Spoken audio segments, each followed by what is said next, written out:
Mabangis, makinis, manipis, minsan, madungis, pero masarap.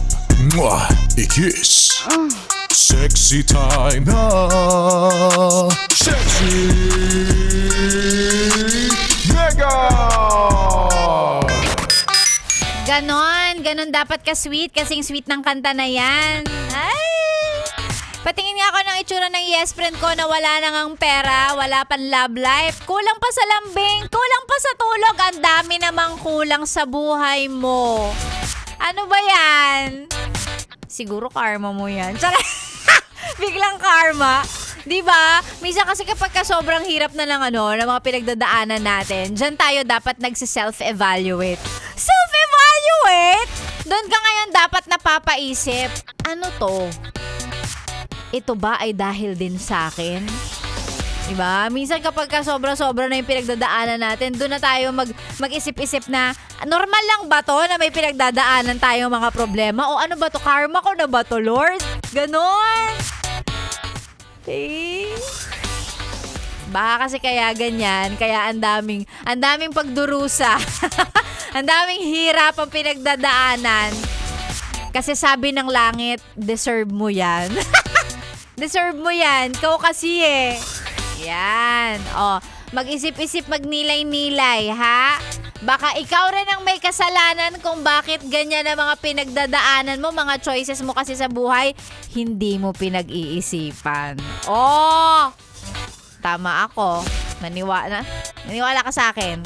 Yung mga pinagdadaanan mo na, ikaw rin ang nagdala sa sarili mo niyan. O, eto na lang, mag-hello muna tayo sa mga yes friend natin na naka-tune in. Pero, syempre, magagawa ko yun pag nag-load na yung Facebook ko. Ang bagal lang nito.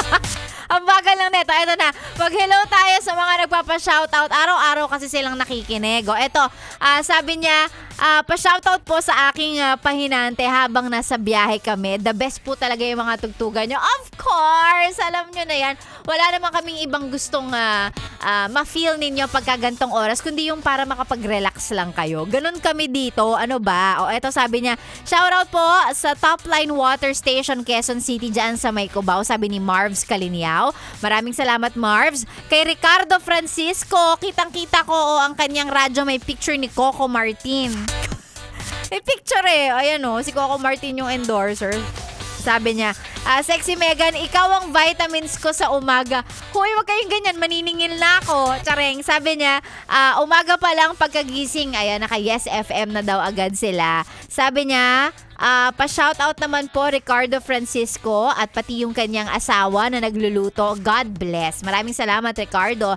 Ganun din kay Nathaniela Suarez. Ayan, inaantok na ako, kakahintay. Pa-shoutout. O, ayan na, Nathaniela, na-shoutout na kita. Pwede ka na matulog. Tsareng, thank you so much for listening. Ganun din kay James Manuel. Sabi niya pa shoutout Sexy Megan sa mga ka-workmate ko sa RLS Junk Shop.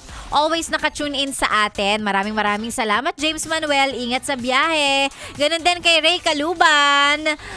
Si Ray na taga Mandaluyong. At ang mga kasama niya sa 9 de Pebrero Street, Mandaluyong. Laging naka-tune in sa atin. Thank you very much. Ganun din kay King Joshua. Hello sa'yo. Pati kay Robert.